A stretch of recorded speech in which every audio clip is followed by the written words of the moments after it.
Hej og velkommen til endnu en fredag. I dag går vi videre med bænkpresset og snakker en lille smule om opspændet. Det første jeg lige vil sige, det er, at der er helt sikkert mange af jer, der har set de her styrkeløfter. De lidt mere ekstreme typer. Ikke at styrkeløfter er ekstremt, men at der findes ekstreme typer inden for den subgruppe, som ligger med det her kæmpe store svej i ryggen. Og der skal vi altid tænke, at ligegyldigt hvad vi laver og hvordan vi træner, så træner vi i forhold til det formål, vi har. Så det vil sige, at styrkeløfter vil gerne have meget kort vandring, så du kan løfte mest mulig vægt, og derfor kan det betale sig at lave det store svej. Vi skal stadigvæk i gang i lille svej i dag. Det vi skal tage hensyn til, når vi spænder op til bænkpresset, det er vores position, som vi snakkede om sidste fredag. Det vil sige, at vi vil gerne arbejde i en vinkel, der giver os mest mulig muskulatur at flytte vægt med, og som giver os god lang vandring i forhold til den her muskulatur. Der var det, at vi i stedet for at være helt heroppe eller helt henne, finder den her mellemting imellem. Så vil vi også gerne have albuer og underarm i forlængelse. Det gælder både, når man ser det forfra og fra siden, som kommer lige ned og lige op. Derudover vil vi gerne have det, jeg kalder mindst muligt hul om hej med resten af kroppen. Det betyder, at resten af kroppen skal ikke kunne bevæge sig særlig meget. Hvis I bruger kræfter på ben og lignende, så bruger I kræfter dernede i stedet for op, hvor det gælder, som er ved patkassen, som den så fint hedder. Så for lige at gå igennem det, så nogenlunde har jeg lånt en bænk fra en bænkemager. Det første vi starter med, det er at placere os, sådan så vi kan have fødderne fladt i gulvet, når først vi begynder at lægge jer ned. Det kan godt være, at det kræver et par forsøg for at indstille jer nogenlunde til, hvor langt vi skal stå på. Derfra så kan vi lægge os ned.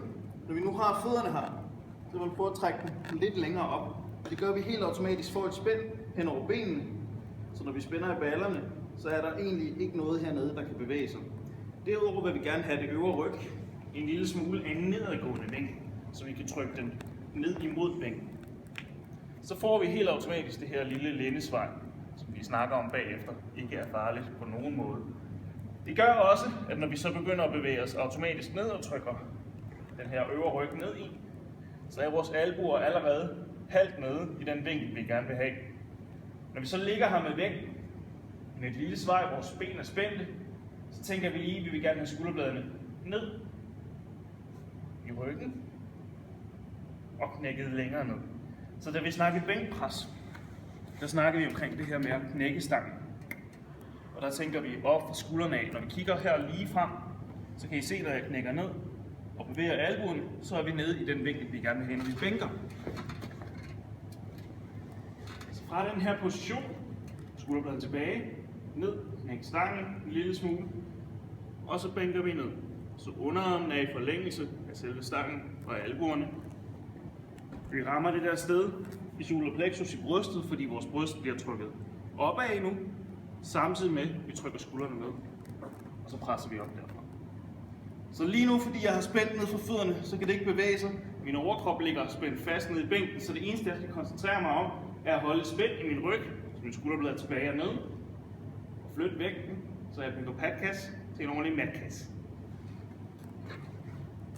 Lige i forhold til det her lændesvej, som er udskilt, og som nogen siger, at jeg får jo smerter og skader i lænden af bænkpres. Det er sådan lidt en pragmatisk tankegang, fordi et lændesvej er ikke en belastende position, ligesom det heller ikke er belastende at stå sådan her i et kort øjeblik. Det bliver belastende i det øjeblik, du smider vægt nedover. Hvis man derimod squatter med et lændesvej, så vil vægten være placeret på ryggen, og dermed flytte vægten ned igennem ryggraden. Når vi ligger i bænkpresset, så ligger vægten over arme og over skuldre.